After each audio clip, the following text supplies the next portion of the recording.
Bollywood silver screen presenting max. इस कहानी की शुरुआत होती है अफगानिस्तान से, जहां पर हमें एक मिलिट्री डॉग को दिखाया जाता है जिसका नाम मैक्स है।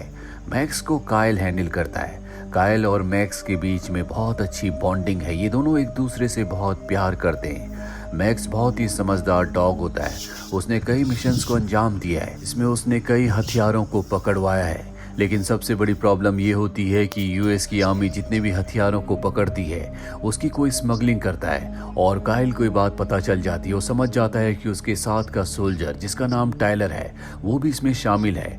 अगले दिन जब ये दोनों के दोनों अपने स्क्वाड के साथ बैटलफील्ड में जाते हैं तो कायल टायलर से कहता है कि मुझे पता है कि हथियारों की स्मगलिंग करने में तुम्हारा भी हाथ है। टायलर कहता है कि तुम्हें सिर्फ मिशन पर ध्यान देना चाहिए, हथियारों का क्या होता है इससे तुम्हारा कोई मतलब नहीं है।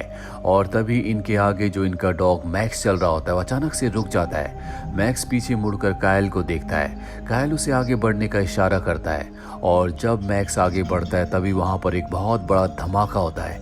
ये देखकर कायल घबरा जाता है क्योंकि वो मैक्स से बहुत प्यार करता है। वो टायलर से कहता है कि मुझे कवर फायरिंग दो और खुद वो मैक्स के पास चला जाता है और टायलर उसके साथ धोखा करता है। वो खुद पत्थर के पीछे छुप जाता है। वो उसे कवर फायरिंग नहीं देता और जब सब के सब कायल के पास पहुंचते हैं तो कायल को गोली लग चुकी होती है। उसकी मृत्यु हो जाती है।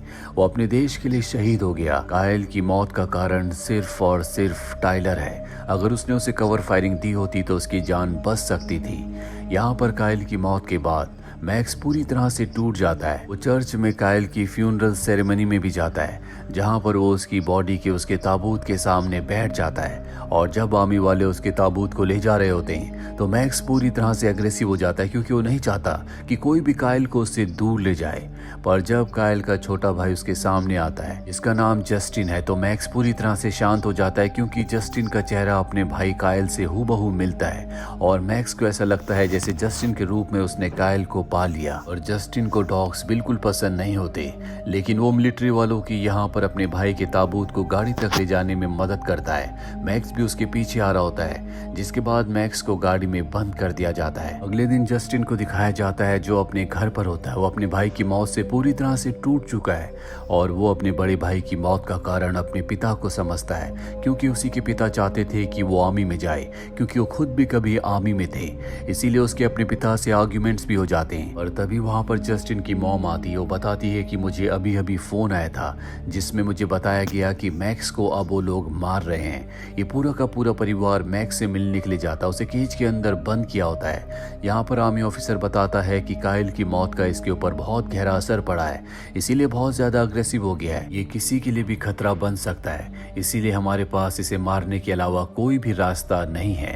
और जब जस्टिन मैक्स के पास जाता है तो पूरी तरह से शांत होकर वहीं पर बैठ जाता है। साथ ही वो जस्टिन के ऑर्डर्स भी फॉलो करता है जो देखकर सबके सब हैरान होते हैं। और यहाँ पर जस्टिन की फैमिली तय करती है कि वो मैक्स को अडॉप्ट कर लेंगे क्योंकि मैक्स कायल के बहुत करीब था। कायल उससे बहुत प्यार करता था और अब ये परिवार मैक्स को अडॉप्ट कर लेता है। मैक्स को अपने घर लाते हैं लेकिन फैसला करते हैं कि उसे लॉन में रखा जाएगा क्योंकि इन्हें अभी शक होता है कि वो किसी के ऊपर हमला कर सकता है। ये मैक्स को बाहर लॉन में गार्डन में बांध देते हैं और रात को जब सब सोने की तैयारी कर रहे होते हैं तो मैक्स जोर जोर से भौंकना शुरू कर देता है। दरअसल वो कायल को मिस कर रहा होता है। उसकी आवाज से सब परेशान होना शुरू हो जाते हैं। जस्टिन भी मैक्स की आवाज से सो नहीं पा रहा होता, इसीलिए वो नीचे मैक्स के पास आता है और जैसे वो मैक्स के पास आता है मैक्स पूरी तरह से शांत हो जाता है। पर जब जस्टिन वहां से जाने लगता है वो दोबारा भौंकना शुरू कर देता है। मजबूरी में जस्टिन को वहीं पर सोना पड़ता है। मैक्स भी शांत होकर वहीं पर बैठ जाता है।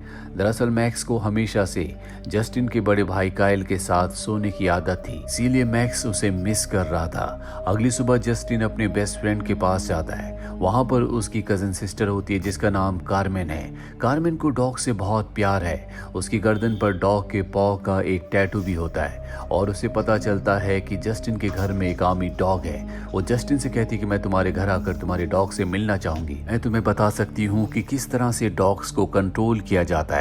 और कुछ ही देर बाद ये सब के सब मैक्स के पास पहुंच जाते हैं जहां पर कार्मेन जस्टिन को समझाती है कि डॉग्स को किस तरह से कंट्रोल किया जाता है। जिसके बाद जस्टिन उसे पूरी तरह से कंट्रोल कर लेता है। अब वो उसको जंजीर से भी आजाद कर देता है। ये देखकर जस्टिन की मॉम बहुत ज्यादा इंप्रेस हो जाती है और वो कार्मेन से कहती है कि तुमने बहुत अच्छा काम किया, क्यों ना आज रात को तुम हमारे साथ डिनर करो। करो। और रात को जब ये सब के सब एक साथ डिनर कर रहे होते हैं तो बाहर मैक्स जोर जोर से भौंकना शुरू कर देता है। और जब ये दरवाजा खोलते हैं तो वहाँ पर टाइलर होता है। टाइलर अंदर आकर कहता है कि मैं कुछ दिनों की छुट्टी पर घर वापस आया हूँ, मुझे काइल की मौत का बहुत दुख है।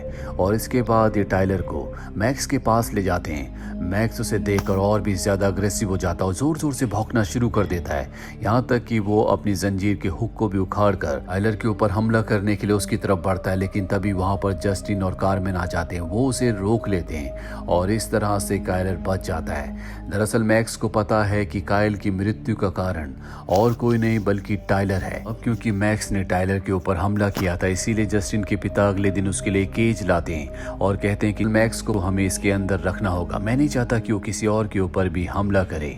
हालांकि जस्टिन ऐसा नहीं चाहता, वो भी समझता है कि उसके पिता जो भी कर रहे हैं वो पूरी तरह से ठीक है। वो नहीं चाहता कि मैक्स किसी के ऊपर फिर से हमला करे।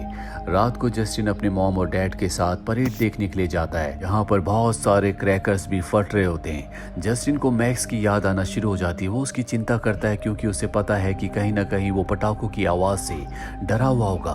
वो भागता हुआ वापस अपने घर आता है जहाँ पर मैक्स सच में बहुत ज्यादा डरा हुआ होता है। उसकी केज को खोलता है लेकिन वहां से मैक्स बाहर नहीं निकल रहा होता, इसीलिए जस्टिन खुद उसके साथ अंदर जाकर बैठ जाता और मैक्स को शांत करता है।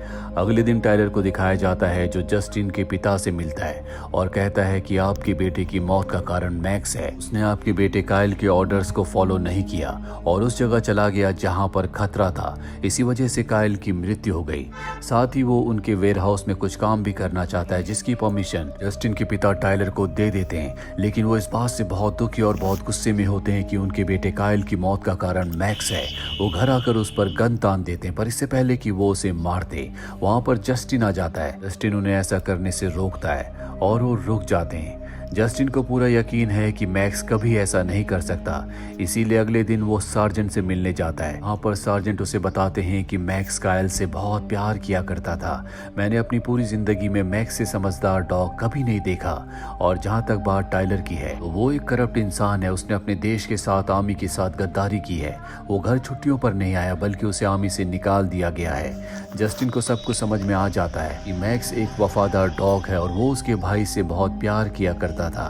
और वो वहां पर अपने भाई की वो डीवीडी भी देखता है जिसमें उसका भाई मैक्स को ट्रेनिंग दे रहा होता है। मैक्स के बीच में और उसके भाई के बीच में बहुत अच्छा बॉन्ड होता है। अब एक दिन जस्टिन साइकिलिंग के लिए जाता है, उसके साथ मैक्स भी होता है। और जब वो मैक्स को लेकर जंगल वाले एरिया में पहुंचता है तो वो देखता है कि वहां पर काइलर कुछ गैंगस्टर्स को हथियार बेच रहा है। ये दोनों के दोनों छुपकर सब देख रहे होते हैं और तभी गैंगस्टर्स के डॉग्स मैक्स को सेंस कर लेते हैं, इसीलिए वो इनका पीछा करना शुरू कर देते हैं। जस्टिन अपनी साइकिल वहीं पर छोड़कर भागना शुरू कर देता है, पर जल्दी वो डॉग्स इन तक पहुंच जाते हैं। और इससे पहले कि वो डॉग्स जस्टिन को नुकसान पहुंचाते, मैक्स उनके ऊपर हमला करके जस्टिन को बचा लेता है। ये दोनों के दोनों किसी तरह से सड़क पर आ जाते हैं और वहां से जस्टिन लिफ्ट लेकर अपने घर आ जाता है। और घर आने के बाद वो देखता है कि टाइलर वहां पर पहले से बैठा हुआ, उसके साथ शेरिफ भी होता है। शेरिफ भी उसके साथ मिला हुआ है। टाइलर ने जो हथियार अफगानिस्तान से चुराए हैं अब वो यहाँ पर बेच रहा होता है। साथ ही वो मैक्स के ऊपर इल्जाम लगाता है कि उसने शेरिफ के हाथ में काट लिया, इसीलिए तुम्हें उसे डॉग शेल्टर भेजना होगा। यहाँ पर जस्टिन सब कुछ सच बताना चाहता है, वो उसका विरोध कर रहा होता है, पर तभी उसे टाइलर अंदर ले जाता है और अपनी गन दिखाकर कहता है कि अगर तुमने मेरे बारे में किसी को कुछ बताया तो मैं तुम्हारे पूरे परिवार को मार दूंगा। जस्टिन डर जाता है क्योंकि अभी उसने अपने भाई को खोया है और अब वो अपने माता पिता को नहीं खोना चाहता, इसीलिए वो किसी को कुछ नहीं बताता। और अगली सुबह यहाँ से डॉग शेल्टर वाले मैक्स को अपने साथ ले जाते हैं। जस्टिन इसके बाद हमेशा चुपचाप रहना शुरू कर देता है। जस्टिन के पिता को शक होना शुरू हो जाता है और जस्टिन के पास जाते हैं और पूछते हैं कि अगर तुम्हें कुछ पता है तो मुझे बता दो, पर जस्टिन उन्हें कुछ नहीं बताता। जस्टिन के पिता को यहाँ पर टाइलर पर भी शक हो रहा होता है क्योंकि वो उनके वेयर हाउस को कुछ सामान रखने के लिए यूज कर रहा होता है। और अब वो अपने वेयर हाउस की तरफ जाते हैं जहाँ वो देखते हैं कि काइलर शेरिफ के साथ एक बॉक्स को गाड़ी में रख रहा है जिसके अंदर हथियार है। पर इससे पहले कि वो कुछ कहते, इनका एक साथी उन्हें गन पॉइंट पर लेकर किडनैप कर लेता है। वही मैक्स को दिखाया जाता है जो डॉग शेल्टर में है। उसे एक आदमी केज के अंदर डालने की कोशिश कर रहा होता है और वो मैक्स को कंट्रोल नहीं कर पाता और मैक्स वहां से भाग जाता है। घर पर दिखाया जाता है जहां पर जस्टिन की मॉम को जस्टिन के पिता का वॉइस नोट मिलता है जिसमें उन्होंने कहा होता है कि आज रात को वो अपने हंटिंग हाउस में रुकेंगे। ये मैसेज पाने के बाद वो बहुत ज्यादा हैरान होती है क्योंकि इनके पास कोई भी हंटिंग हाउस नहीं होता। अभी यहाँ पर मैक्स भी पहुंच जाता है और मैक्स को देखकर जस्टिन बहुत खुश होता है। जस्टिन समझ जाता है कि टाइलर ने उसके पिता को किडनैप कर लिया है, इसीलिए वो अपनी बेस्ट फ्रेंड के पास और उसकी कजन कार्मेन के पास जाता है और ये तीनों के तीनों अब जस्टिन के पिता को ढूंढने के लिए निकल पड़ते हैं, जिसमें मैक्स इनकी मदद कर रहा होता है। पर पूरी रात ढूंढने के बाद भी इन्हें जस्टिन के पिता नहीं मिलते। अगली सुबह जब ये जंगल के बीचों बीच जाते तो वहां से नीचे देख लेते हैं जहां पर टाइलर हथियारों की डील कर रहा होता है। गाड़ी में वहां पर जस्टिन के पिता भी होते हैं। कार्मेन यहाँ से साइकिल में पुलिस को बुलाने के लिए निकल पड़ती है, जबकि जस्टिन और उसका बेस्ट फ्रेंड यहीं पर रुककर टाइलर और उसके साथियों पर नजर रख रहे होते हैं। गैंगस्टर्स के पास जो डॉग्स होते हैं उन्हें एहसास हो जाता है कि आसपास कोई ना कोई है, इसीलिए वो इनकी तरफ बढ़ते हैं। पर एक बार फिर से मैक्स उन पर हमला करके उन्हें हरा देता है। टाइलर को पता है कि आसपास जस्टिन है, इसीलिए अपने साथी के साथ वो जस्टिन को मारने के लिए निकल पड़ता है। टाइलर के पिता जो गाड़ी में उनके सामने शेरिफ होता है, वो गाड़ी के दरवाजे पर किक करते हैं, जिससे शेरिफ नीचे गिरकर बेहोश हो जाता है। वो उसकी गन ले लेते हैं और अब यहाँ पर जस्टिन और मैक्स भी आ जाते हैं। जस्टिन को देखकर उसके पिता बहुत ज्यादा खुश होते हैं और वो कहते हैं कि अब भी टाइलर हमारे पीछे है, इसीलिए हमें अलग अलग रास्तों से यहाँ से निकलना होगा। दोनों जंगल के अलग अलग रास्तों से निकलना शुरू कर देते हैं। थोड़ी देर बाद वहाँ शेरिफ को होश आ जाता है, जिसके बाद गाड़ी से वो इनका पीछा करना शुरू कर देता है। जल्दी वो जस्टिन के पिता के सामने होता है, पर इससे पहले कि वो जस्टिन के पिता को गाड़ी से कुचलता, जस्टिन के पिता उस पर कई गोलियां चलाते हैं, जिससे उसकी गाड़ी का बैलेंस बिगड़ जाता है और गाड़ी नीचे खाई में गिरकर ब्लास्ट हो जाती है, जिससे शेरिफ की मौत हो जाती है। वही जस्टिन को दिखाया जाता है जो एक रेलवे ट्रैक के ब्रिज के ऊपर होता है, पर तभी वहां पर टाइलर पहुंच जाता है। टाइलर कहता है कि तुम्हारी वजह से मेरी आज की डील कैंसिल हो गई। आज मेरे हथियारों की डील होने वाली थी, लेकिन तुम्हारी प्रेजेंस की वजह से वो सब के सब लोग वापस चले गए और अब वो जस्टिन को मारना चाहता है। वो जस्टिन को गोली मारने वाला होता है कि तभी मैक्स उसके ऊपर हमला कर देता है और खुद भी उसके साथ ऊपर से नीचे ब्रिज से गिर जाता है। टाइलर की मौत हो जाती है। मैक्स अब भी जिंदा है, पर वो बहुत जख्मी है। यहाँ पर अब पुलिस भी आ चुकी होती है, जिन्हें कार्मेन लेकर आई है। पुलिस टाइलर के साथी को पकड़ लेती है। अगले दिन दिखाया जाता है कि मैक्स बुरी तरह से इंजर्ड है, पर जस्टिन की फैमिली उसकी शुक्रगुजार है क्योंकि उसी की वजह से जस्टिन की और जस्टिन के पिता की जिंदगी बच पाई है।